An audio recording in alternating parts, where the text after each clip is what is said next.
Good evening, everybody. So I wanted to bring in the new year, so Happy New Year, with a talk about shingles or herpes zoster. And basically, what herpes zoster is, or shingles, is a reactivated chickenpox virus. So a lot of people since the 1990s have gotten a vaccination against this particular virus in childhood called the varicella or chickenpox virus. And the reason why the vaccination is so important is because if people are exposed to the original virus, the varicella virus itself, what can happen is it hides in the base of the nerve roots. And much later in life, typically after age 50 or after age 60, that virus wakes up again and can cause a very painful rash, very similar to the original chickenpox rash itself, except instead of all over the body, it's just in one little band-like area or across the face in a kind of a triangle distribution. Across the top of the head and the forehead and involving the eyes as well. So some people have proposed instead of doing vaccinations that they should do a chickenpox party because isn't everything better when it's all natural? Well, in this case, I will tend to personally disagree with you on that because the chickenpox virus, although it's true some kids have a very mild version of it sometimes, but overall it can be a very painful rash. And also when you get the original virus and it hides in those nerve roots, you can get shingles, which is a very terrible disease. Now, there's some interesting stuff on the CDC website and the up-to-date website, and we'll go through those as the main sources for tonight's presentation. The CDC has a lecture on somebody that is talking about how the rates of this virus have been going up over the last number of years. Basically talking about how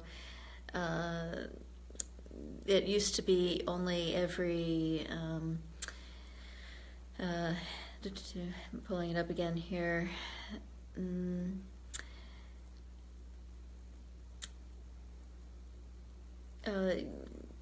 let's see, the rate of the virus has risen between 39%, there it is, sorry, I'm blanking on the numbers again. So between 1992 and 2010, the rate of this virus coming out and being reactivated as shingles has gone up about almost 40% essentially. And what they were saying in their expert video commentary was that they really don't know the reason for the rates of the virus going up or being expressed as well.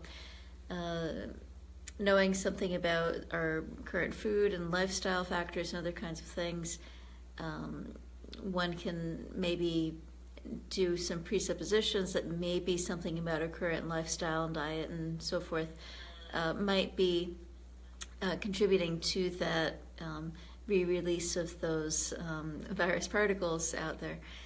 So what are some things that you can do through lifestyle that will generally reduce your risk of getting viruses? Well, many of the lifestyle factors that will reduce the risk for getting viruses in general are getting enough sleep, having proper hygiene when you're having various foods, like washing your produce, for example, or limiting exposure to animal products in general, because that's helpful for the immunity as well as for just not getting certain viruses like the bovine leukemia virus and other ones. And other viruses like the HPV are also tend to be lower in people that eat more plants in general. And so more about that will be in the nutrition facts link underneath the presentation. So back to the shingles. So basically the bottom line as far as not getting it in the first place is vaccination. So originally getting the varicella vaccination in childhood, and then later on getting the additional vaccination Most cases are in people above age 50, especially over age 60 or 65, and having the booster vaccination either at age 50 with a brand new vaccine that's just come out onto the market. This new vaccination called Shingrix, Shingrix, is the first one that was approved for adults age 50 and over. And it's a 2-shot series. You get one and then a second one somewhere between 2 and 6 months after the first one. That actually has a much better protection rate than the old shingles vaccination, which was not only given much later in life, it was given around age 60.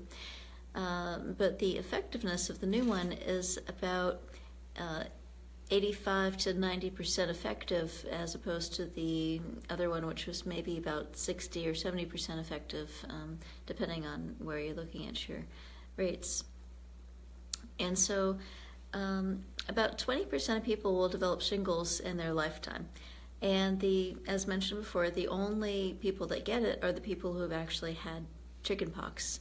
Although the caveat to that is occasionally run into somebody that might have had a very, very mild version of the disease and didn't realize that they had it, or maybe they're very young when they had it and so they don't remember it when they're older. And some people with a much higher risk of getting shingles than others are the people who have their immune systems down for some reason or another. So lack of sleep, a lot of stress, cancers, other diseases that interfere with the immune system, medications that are suppressing for the immune system. So if somebody's got rheumatoid arthritis or lupus or one of these autoimmune diseases and is taking medications specifically to suppress the immune system, then they're much more likely to get diseases such as the shingles that happen when the virus gets reactivated. When people are under chemotherapy, when they've got HIV, all of those different things make people at much, much higher risk for getting shingles, although any normal human being that's been exposed to that as a child can get it. And in the very beginning, sometimes people get weird sensations for a few days before. Sometimes it's numbness, tingling, burning, feeling hot when other areas are cold, or just various things. We call them paresthesias. This means the nerves are kind of being affected, and the person might not realize why their scalp is tingling or why there's a little band somewhere on the body that's having issues. And then the rash will come out, and it has little, kind of like the chickenpox virus, little pock marks all throughout the area, a little band-like area where the rash comes out, most often on the trunk, but as mentioned, it can be on the head.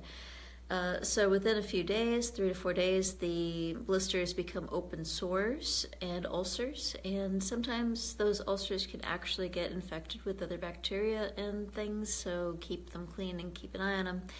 And usually the ulcers crust over and are not contagious anymore between days 7 to 10, and then within 3 to 4 weeks, the rash will generally disappear.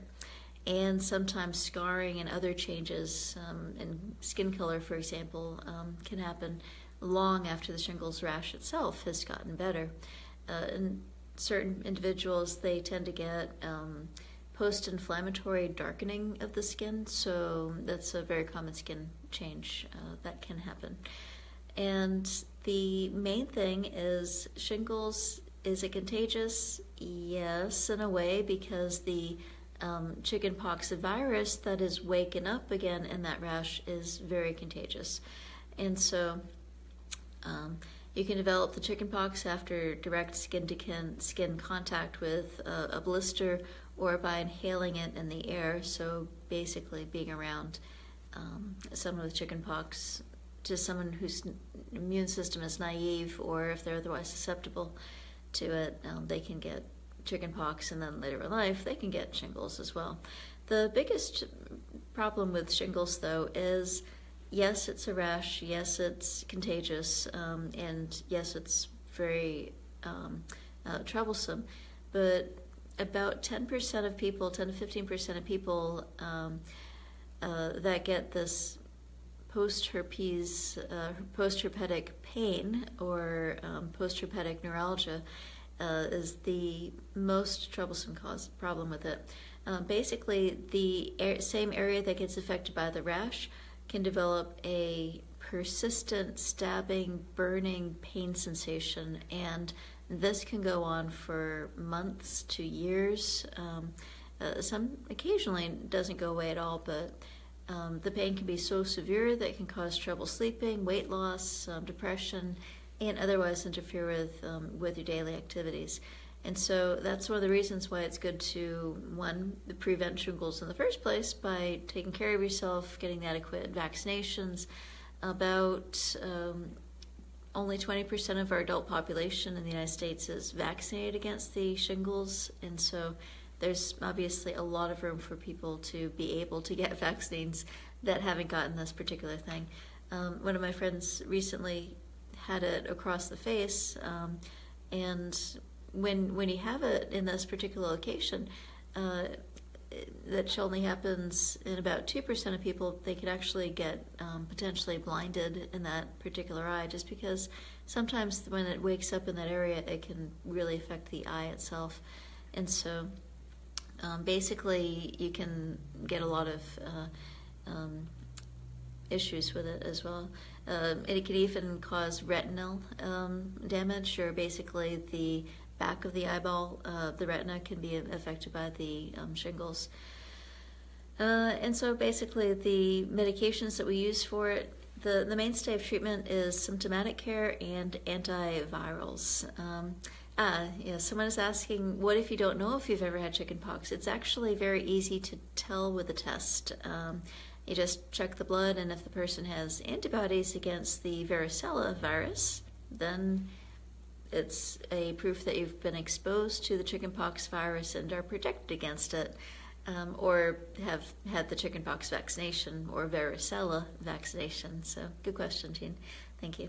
All right, so back to the treatment. So basically symptomatic care, there's various kinds of lotions and things that have some anti-pain properties to them that may be helpful. The tricyclic antidepressants like Elavil, desperamine, nortriptyline, amitriptyline, those at very small doses sometimes can be useful for chronic pain when it comes in there. Sometimes we'll give gabapentin, Lyrica, or pregabalin. And the caspacin or Zostrix cream, that one is actually a substance derived from chili peppers. The part of the pepper that makes the pepper have heat flavor to it can be used for numbing up various areas as well. And of course there's topical things and so forth. So sometimes people find that a colloidal oatmeal bath can also be helpful for the itching, calamine lotion and other kinds of things. Maybe it'll take some of the annoyance away to some degree. So other people wonder, when can you get back to work after having the shingles? So if the blisters are on the face, do not return to work until the area is crusted over, because once the blisters have crusted over, that's when they are not considered to be infectious anymore. And so that usually is about 7 to 10 days. If the shingles are an area that can be easily covered, like with a long sleeve shirt or bandages and other areas like on the trunk, then usually when people feel well enough, as long as they keep that area well covered, they should be able to return to work. And if you work in a healthcare facility where you're likely to run into people that are having immune system problems and other issues, then basically it's a private discussion between you and your physician and your health workers to see how long do they want to give to come back as well. So that is pretty much it. So the shingles is one of those viruses that's easy to get as a child in the chickenpox form, but much better to prevent it in the form of the varicella vaccination. And then later on in life, just continue to take good care of yourself, and it will help reduce the likelihood of the shingles coming out and bothering you as well. So anyway, if there's no other questions for tonight, I'm going to say Happy New Year, and we'll see you next week with another presentation. So take care. Bye-bye.